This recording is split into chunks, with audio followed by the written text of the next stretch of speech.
एक बार कैंसर के एक बहुत मशहूर डॉक्टर मजीद को दिल्ली के एक अवार्ड सेरेमनी में लाइफ टाइम अचीवमेंट अवार्ड देने के लिए बुलाया जाता है।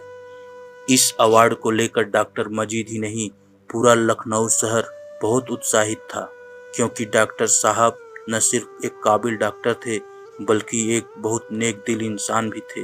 अवार्ड सेरेमनी वाले दिन वो सुबह फ्लाइट पकड़ने के लिए एयरपोर्ट पहुंचते हैं, पर कुछ टेक्निकल खराबी आ जाने के कारण वो फ्लाइट कैंसिल हो जाती है और दुर्भाग्यवश कोई नेक्स्ट फ्लाइट भी मौजूद नहीं होती।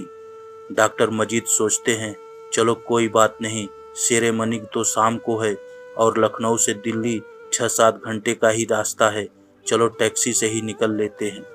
वे जल्द ही एक टैक्सी हायर करके दिल्ली की तरफ बढ़ने लगते हैं। आधे रास्ते तक तो सब ठीक रहता है, लेकिन अचानक ही ड्राइवर कहता है, साहब सामने देखिए, बहुत बड़ा जाम लगा हुआ है। अगर हम इस रास्ते से जाते हैं तो पहुंचने में रात लग जाएगी। अगर आप कहें तो कोई दूसरा रास्ता ट्राई करूं। डॉक्टर मजीद पहले तो ड्राइवर को मना कर देते हैं, पर जब 10-15 मिनट बाद भी गाड़ियां टस से मस नहीं होती तो वे ड्राइवर से दूसरा रास्ता ट्राई करने को कहते हैं। ड्राइवर अपने अंदाजे पर गाड़ी सर्विस लेन पर ले लेता है और जो पहले कट मिलता है उससे बाईं तरफ मुड़ जाता है। ऊबड़ खाबड़ रास्तों पर घंटे भर चलने के बाद भी कोई पक्की सड़क या रास्ता नहीं दिखाई देता। डॉक्टर मजीद बिल्कुल मायूस हो जाते हैं। तभी उनको दूर एक झोपड़ी दिखाई देती है। ड्राइवर तुरंत गाड़ी रोकता है और वे दोनों उतरकर उस झोपड़ी के पास पहुंचते हैं।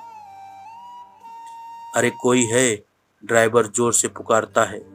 झोपड़ी से एक बूढ़ी सी औरत बाहर निकलती है। क्या बात है बेटा, क्यों पुकार रहे हो? माताजी, हम लोगों को दिल्ली जाना है, पर हम रास्ता भटक कर इधर उधर भटक रहे हैं। क्या आप हमारी मदद कर सकती हैं? ड्राइवर वृद्धा से निवेदन करता है।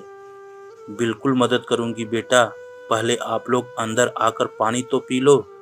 वह उन दोनों के लिए पानी और गुड़ लेकर आती है।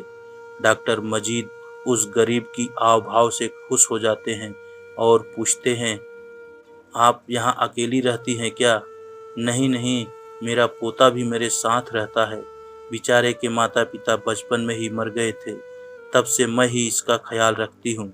देखिए ना, बेचारा बिस्तर में बीमार पड़ा है, शायद ये भी अब कुछ दिनों बाद मुझे छोड़कर चला जाएगा। और इतना कहते कहते उनकी आंखों से आंसू निकलने लगते हैं। डॉक्टर मजीद आगे बढ़ते हैं और वृद्धा को ढांढस बंधाते हुए कहते हैं, कुछ नहीं होगा इसे, बताइए क्या हुआ है इस नन्हे बालक को? इस अभागे को कैंसर है साहब। लोग कहते हैं इसका इलाज सिर्फ लखनऊ के डॉक्टर मजीद के पास है। बहुत कोशिश की, कई बार चक्कर लगाए, पर डॉक्टर से मुलाकात नहीं हो पाई। अब तो सब कुछ कृष्णा पर छोड़ दिया है। अगर मैंने सच्चे मन से उसे माना होगा तो एक दिन वो मेरी मदद जरूर करेगा।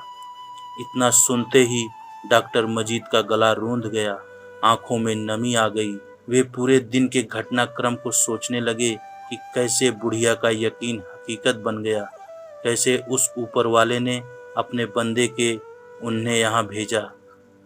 गहरी सांस लेते हुए वे बोले, मैं ही हूँ डॉक्टर मजीद, आपके कृष्णा ने ही मुझे यहाँ भेजा है। चलिए मेरे साथ, हम आज से ही इस बालक का इलाज शुरू करेंगे। फिर वो ड्राइवर से बोले, ड्राइवर गाड़ी वापस ले लो। लेकिन वो आपका life time achievement award, driver अचरज से बोला। लाइफ टाइम अचीव अवार्ड कभी भी किसी की लाइफ से ज़रूरी नहीं हो सकता। जैसा मैं कहता हूँ वैसा करो। सभी गाड़ी में बैठकर लखनऊ वापस लौट आए। आज लोगों की नज़र में भले डॉक्टर मजीद ने एक जीवन बचाने के लिए जीवन भर की मेहनत का अवार्ड छोड़ दिया था, पर ऐसा करके उन्हें अंदर से जो खुशी और संतोष मिला था, ऐसे हजारों अवार्ड से भी बड़ा था। दोस्तों, कहते हैं ऊपर वाले के घर देर है अंधेर नहीं। यदि आप सच्चे दिल से किसी चीज़ में यकीन करते हैं और उसके लिए हर संभव प्रयास करते हैं, तो एक न एक दिन वो आपको मिल ही जाती है।